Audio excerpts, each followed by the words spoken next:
Welcome, Mark. I'm just absolutely delighted that you can join me today to discuss my upcoming book, Leading Global Diversity, Equity, and Inclusion, that will be released in the fall.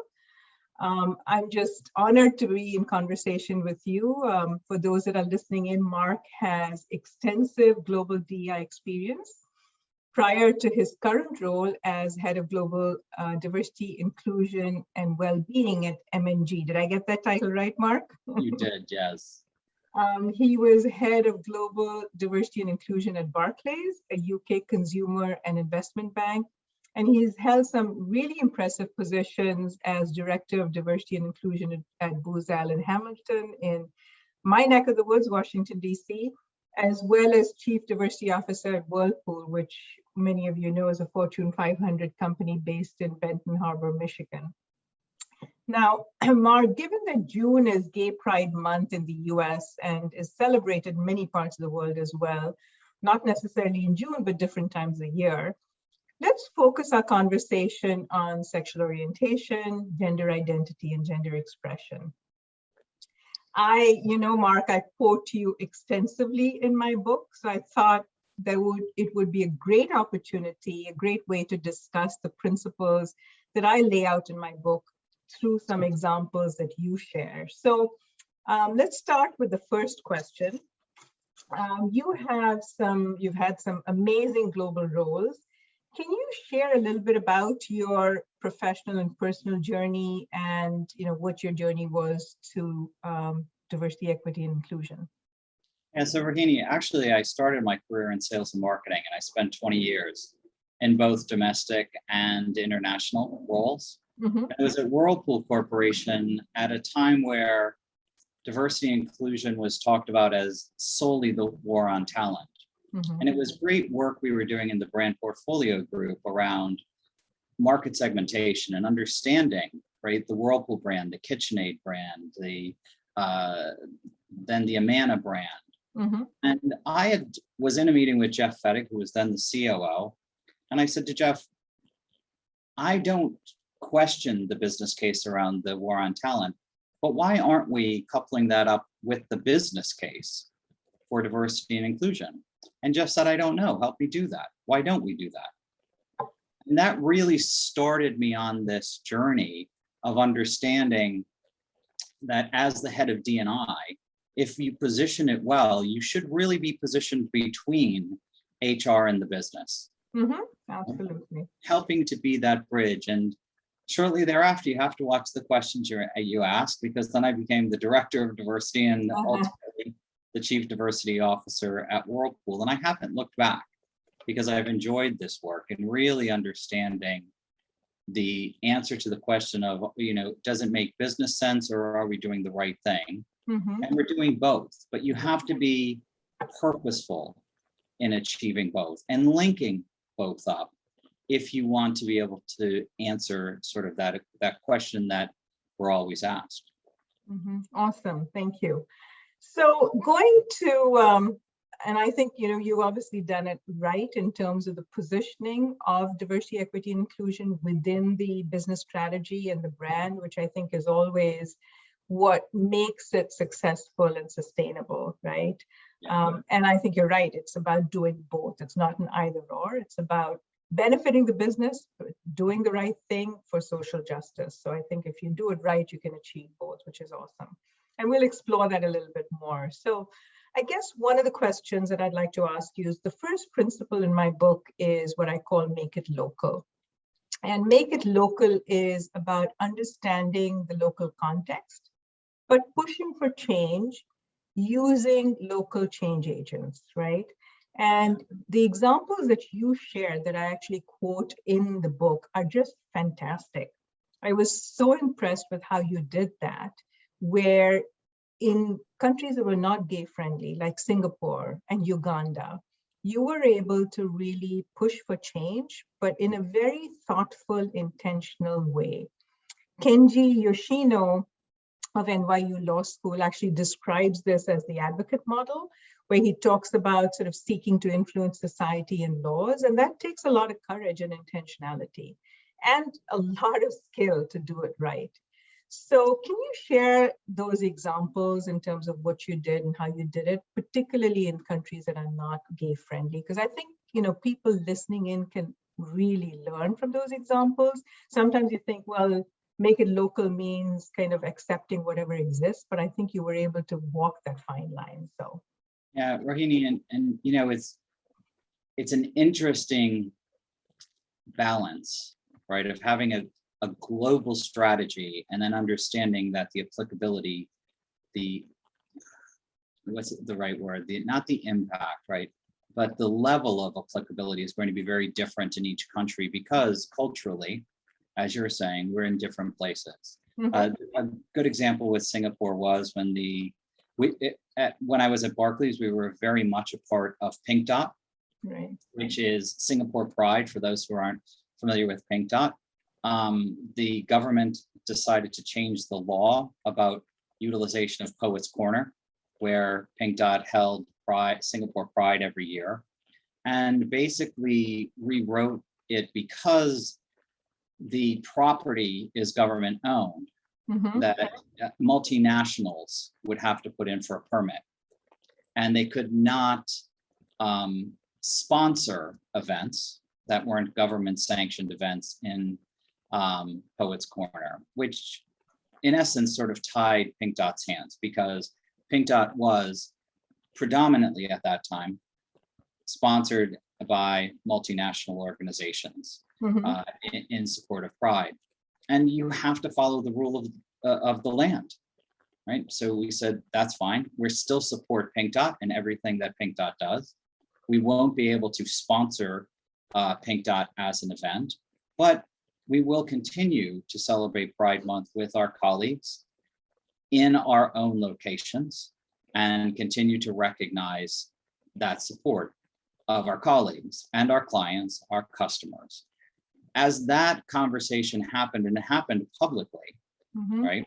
It showed that we were aligned with the Singaporean government, following the rule of law, but yet within our own locations, what we stood for remained solid. Mm-hmm. The upside to that story is by showing visible support for our LGBT colleagues and support for the community more generally, the Singaporean businesses who had not been a part of Pink Dot in the past actually picked up where the multinationals had been blocked. Right? Came in, and it was no longer raising 250,000 Singaporean dollars. I think they surpassed that in the first year. So you never know what a catalyst for change can be, mm-hmm, right? What looks like a barrier in this case actually pushed the agenda to be more local in a very positive way, right? The support from the community was there, but it wasn't necessarily visible because the multinationals had been visible, right? So this was really a transference of ownership in a positive way by organizations like EY and Barclays and HSBC, not stepping back, but stepping aside, mm-hmm, and continuing our support in the ways we could, showing the community we weren't going away, but then the community and the local businesses picked it up. Well, Mark, I think what's so impressive here is that you played, it was a key role that you played because you came in, so there was sort of some cross-border, if you will, infusion of ideas, pushing gently for change, but then at the right moment, stepping aside to allow the local change agents to take over.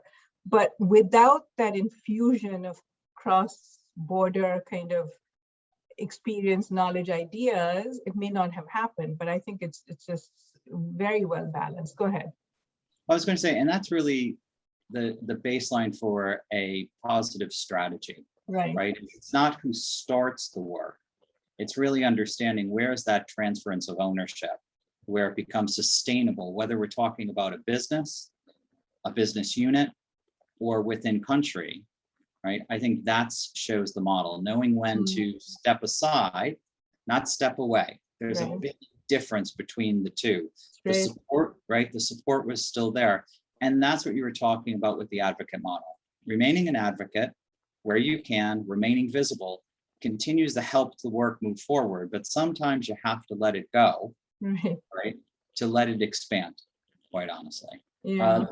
The work I was involved in Uganda was a bit trickier.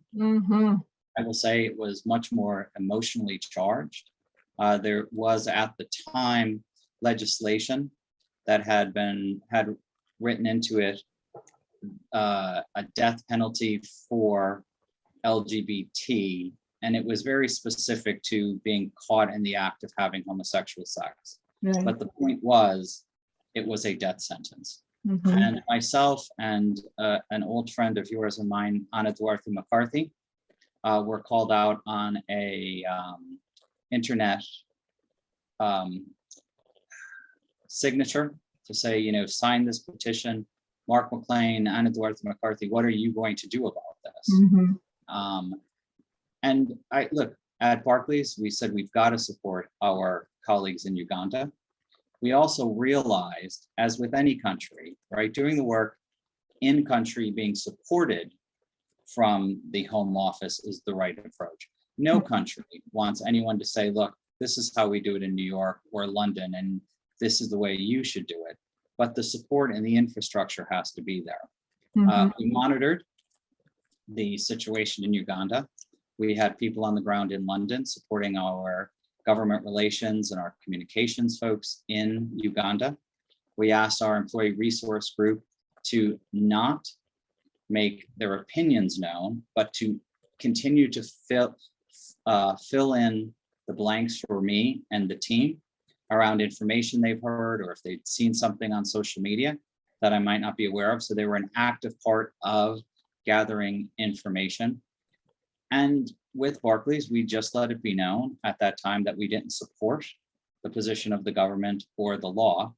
And then through government relations, through the right communications channels, really helped the law to be moved along, if you will. Right? And it went through a few stages. It was rewritten a few times. One of my counsel to colleagues was, it's not law until it's signed off.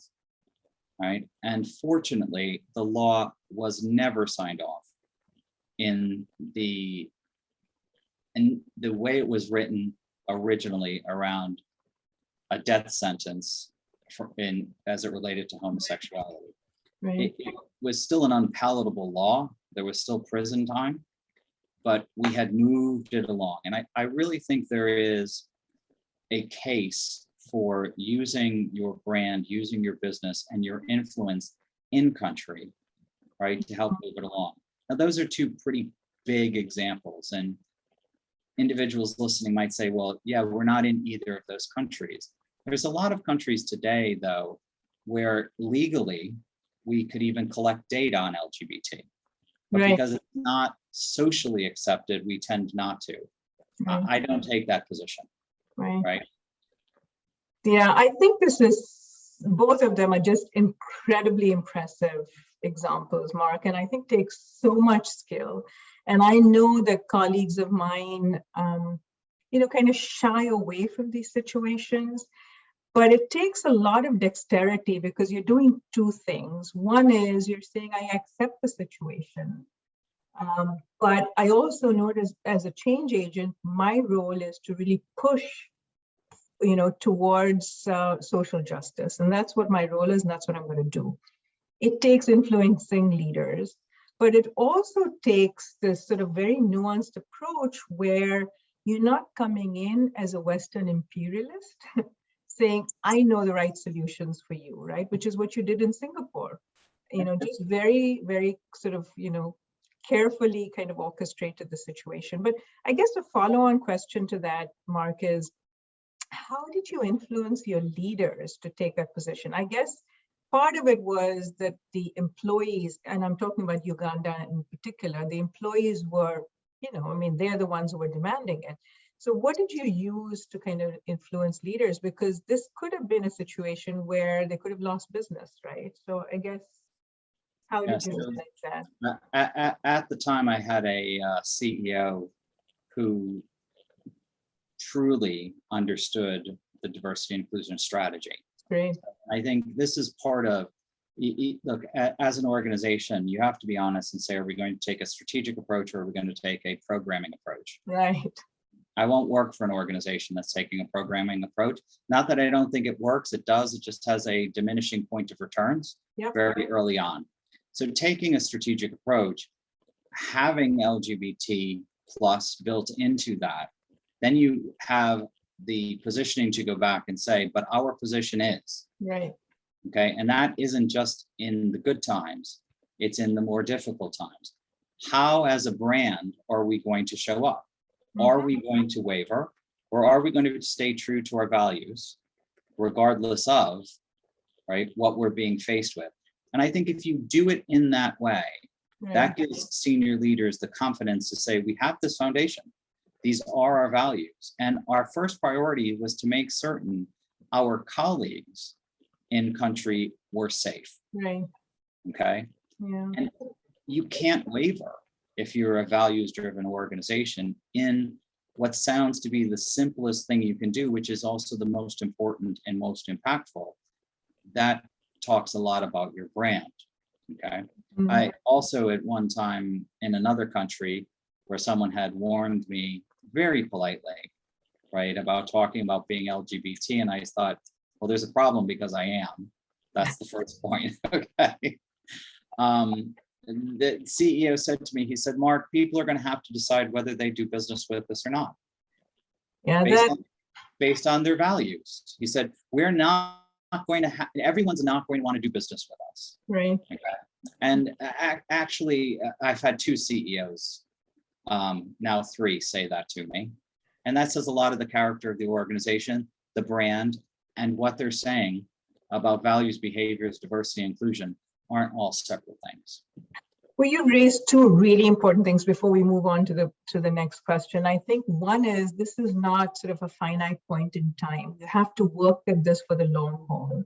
And if you do it right, when a situation like this comes up, then you're well positioned because you've already worked with your CEO, you've influenced them, they've been on their journey. And you're absolutely right. I remember at Sodexo, it was the same thing when I was there. There was a situation where one of the clients said, you know, we want you to take out off the website all the information about your Pride ERG, Employee Resource Group. And the CEO said, no, I mean, you know, we're not going to, this is who we are, and it's a slippery slope. What next? You know, we want information about women. We don't, I mean, where are we going to go with this? It's about values. Because to your point, Rahini, you could pick a point somewhere in the world where at some point, some part of our work is going to come up against barriers, whether it's education, limiting women's education, absolutely, through to transgender rights. Absolutely right. And I think the other piece that I think is so impressive in the Uganda example is that it's not that you took the approach of we're not going to do business. You know, it was a very carefully calibrated, intentional approach where let's try and influence the situation, because at the end of the day, that's what advocacy is about. So kudos to you and Barclays for doing what you did. It was very, very, and I really, really hope that folks will, you know, listen to this, because this is such a hot topic. And I think people can really learn from it. Leaders, DI practitioners, HR professionals. So thank you for sharing that. The third principle in my book, and again, you cite some really impressive examples. The third principle in the book is called, and it's good for business too. And, you know, as you said before, it's not neither or. It's about doing the right thing. It's about moving towards social justice, but also making it good for the business. And you have an interesting story about, in this chapter, about how you went about making Barclays the most inclusive bank in the UK for the LGBTQ community. So just share, you know, what that was, your successes, your challenges, and what impact it had on employees. Yeah, I'm smiling when you said I helped make Barclays the most inclusive bank. Actually, Barclays did it. I just I got to play the role of catalyst to really, again, help us move our strategy along. Mm-hmm. So Pride in London, as it's today called, the group who took over London Pride and became Pride in London came to me with their proposal and business case. Mm-hmm. I looked at it and I said, to Michael Salter, who was the person who came and pitched me. I said, Michael, without the PowerPoint presentations, what is it you want to do? What is it you're trying to do? He said, Mark, I want Pride in London to be revenue generating for the City of London, to be the beacon of why we as individuals are important in this community, that we are viable members of the community in the UK. And I said, okay, because that's what we want as a bank. We want our customers to know they're welcome and our colleagues to know. So as that transpired, we became the headline sponsors for Pride in London, and we had a choice. We could go as an employer of choice because of the work we were doing, ranking, in the top 10 of Stonewall and the HRC in the United States, having 100% as Barclays. But I took the opportunity to go to the business, both the Barclays card business and the Barclays UK retail bank, and said, do we want to go as a employer of choice or the bank of choice? Now, when you ask a question like that, you've got to be ready to answer the question, right? Because the question was, well, what does that look like, Mark? And I said, well, at that time, Barclays card and Barclays were really into wearable banking. It was prior to all the pay apps. And I said, what if we take that rubber band? That's what it looked like. It looked like a Live Strong band that we use for British summertime in Hyde Park that has a chip in it, and make Pride contactless. Awesome. And the question was, well, how many people go to Pride in London? I said, well, Trafalgar Square has about 100,000. That's right. Now, we did exactly that. We launched a product called BPay with Pride. And we used our banking app at the time, Ping It, to take donations for Pride in London. And you could donate and send your picture, and your picture would come up on the Jumbotron screen in Trafalgar Square. And we showed up as a business in support of the community. Awesome. And the intent there was to say, look, we not only want you to work with us, we want you to bank with us.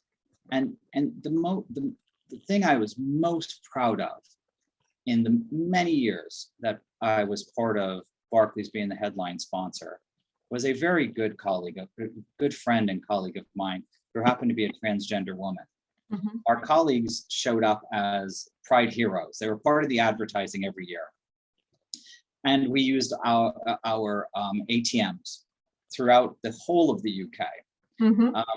But Amy was one of our Pride heroes. And she said she was standing at a bank of ATMs down in Piccadilly Circus, which for others listening is like Times Square in New York. And there's 5 or 6 ATMs, and she's there with a friend of hers, and this gentleman looks and he doesn't do his transaction. He looks at the advertisement and he looks at Amy and he looks at the advertisement. And she said, and he looked back and she said, dread filled me, Mark, because I knew my picture was on that ATM. And she said, he just mouthed very quietly, is this you? And she said, it is. And he went. That's awesome. That's and so cool. She held that story. And it's in those moments, you're having a positive impact by stepping forward, right? Helping recognize the broader community as our colleagues who are taking care of you every day, right? Yeah. When you come to our business, and a viable part of the community. And that sticks with me today, because she went from having fear in that moment, right, to being proud, which she should be, for stepping up and being visible in such a way that not everyone has to. So I think that shows how being an inclusive brand is really all encompassing, right? Is your colleagues, your employees are willing to stand up and be the face of the brand, then you have no question, do you have the right to be there? They've answered that question for you. That's awesome. That's really terrific. And I think the 2 things that sort of stand out for me in the story that you shared. One is just how, with such dexterity, you really embedded LGBTQ plus into the business model to benefit the business, which is great. In doing so, you're impacting positively the employees. And I think your CEO, if I'm not mistaken, actually, there's a quote in the book where he said that, that employees feel proud about working for Barclays. And that story perfectly illustrates that. But I think the other piece that we can't lose sight of as well, Mark, is that it takes tremendous amount of courage for people to share their stories and to come out, those that have had these lived experiences in the workplace. And, this Amy story, there was fear, right? Yeah. There was fear. It took her a lot of courage to come out and share who she was. And I think we just can't minimize that. No, you can't. Because, Rahini, you can't. And the thing about being part of the LGBT plus community is every time you have the conversation, you're coming out. That's right. Yeah. Because you have to gauge your audience. And in Amy's case, she really was conscious about being safe. Yeah. Right? But there she was on ATMs across the Capitol, right? And that shows the courage. And then she has to know, I have to know as an organization talking about being gay that I am supported, right? Right. Not that, and in that support, then I'm supporting the business. It has to be two ways. It can't be one or the other. That's right. Sometimes we forget, Mark, because so often we draw on stories of people who've had lived experiences, which is wonderful. But I do think that we have to be careful how we, when and how we do that, because of the toll it takes on the individual. And I think leaders also need to take responsibility for their own learning, right? Because it's not just about having those who've had these experiences share their experiences, but it's leaders taking ownership of their own learning journey. So a great story. And, I know that you have a lot of these examples that you shared in the book, and no wonder I quoted you extensively. I think people listening in will realize why, because there's just so much I could keep, on and on this. So let's just shift gear for a moment. And this is a bit of a tricky question, but I think there's no one better to answer this question than you, because I really consider you as a thought leader in the space, incredible experience. So I've often been asked about the acronym LGBTQ+, right? Each letter of the acronym really represents a distinct group. While gay, bisexual, lesbian, the focus is more on sexual orientation. Yes. Trans is more focused on gender expression, gender identity. So I guess I've been asked very often, and I'd like to hear your thoughts on grouping these subgroups together, each having a very distinct experience, a very distinct journey, right? So do you think that grouping them together actually creates a more positive impact with more sort of voices pushing for change? Or does it possibly marginalize some of the more unique experiences in doing this? So just thoughts. Yeah, and I don't want to sound contrite, but I really believe that there's power in numbers, right? And I think it's not that LGBTQ plus stands for a community. It stands for an amalgamation of individuals who have been underrepresented regardless of their sexual orientation, right? And I think that falls into the transgender community. It's not about sexual orientation as much as being marginalized. Right. Understanding that marginalization with it came fear and violence at times across the entire spectrum of those letters.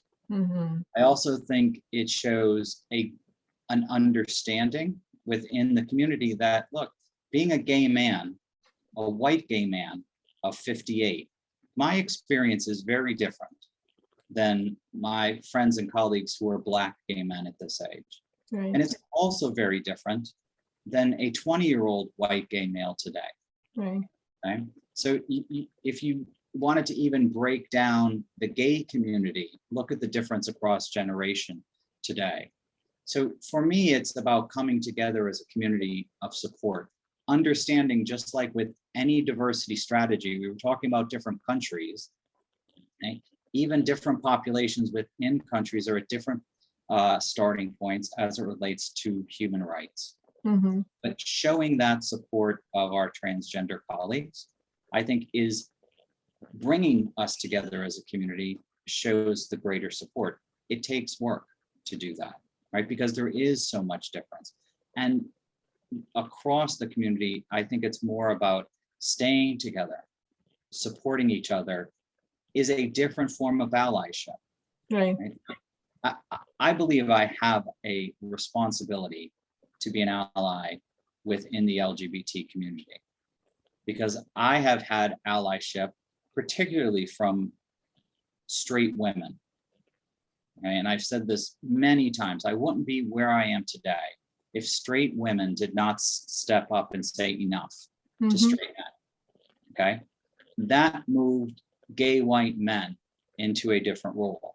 I think at all points of my life, but particularly now, I have that same responsibility to be that ally for others, right? To use my power and influence in a really positive way within the, not just the LGBT community, but more broadly in my role, but personally within the LGBT plus community, to help continue to gain understanding. What does it mean to be queer, right? Because when I grew up, being queer was derogatory. Right. I identify as gay. What does it mean to be someone who identifies as transgender? What are the barriers? How do we get healthcare, right? I have that level of influence to help move that agenda along. That's where I think keeping the community together shows a greater strength of force for positive change than being separate. Great. Yeah, no, I think at the end of the day, I guess, allyship is important. And this is a clear demonstration of allyship in terms of, the collective. And also recognizing that in any of these identities, there are intersectionalities, right? I mean, we all are more than just one single identity. And that applies within the LGBTQ plus community as well. So, recognizing the intersectionality, but the collective power of allyship, I think that's awesome. Thank you. That's wonderful. So I think, for those that asked this question, I think you have a very clear answer, and really appreciate the clarity around that. So going back to sort of, global transformation, what makes DEI transformation successful globally, especially as it relates to LGBTQ inclusion? And, in the book, as I mentioned, I talk about 5 principles, right? Make it local. I talk about leaders change to lead change, the importance of leadership, commitment, but the fact that they have to disrupt their own worldviews and internalize the value of diversity. I talk about, and it's good for business too, so you have to have a compelling rationale for change, whatever that is, social justice, business case, legal requirements, whatever that might be. And it's not either or, it can be all of the above. I also talk about going deep, wide, and inside out. And by that, I mean sort of scaling wide through governance structures and strategy and metrics, going deep through local champions, and wide through really embedding it within all of your processes. Inside out, embedding it in all of your processes. And the last one is the metrics and accountability. So know what matters and count it. So, in my mind, it's these principles that really are very important in embedding DEI and making it sustainable. So as it relates to LGBTQ inclusion, can you just share, what makes DEI transformation successful globally? So I think it's every element, Rohini, that you just talked about. But I think the starting point is, first of all, having a strategy that includes LGBT. Right. So every strategy I've ever built is built on gender, ethnicity, nationality, LGBT plus, disability, and what I now term as life stages instead of generations. I think the most important thing is really building it into the infrastructure of the organization. Right. And I start with our HR systems, because if we're going to have LGBT plus as part of the strategy, we also have to have data supporting it.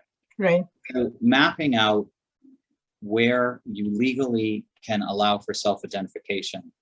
And then baking that into your HR system really starts the local conversation, right? So in countries, let me pick one such as Poland, right?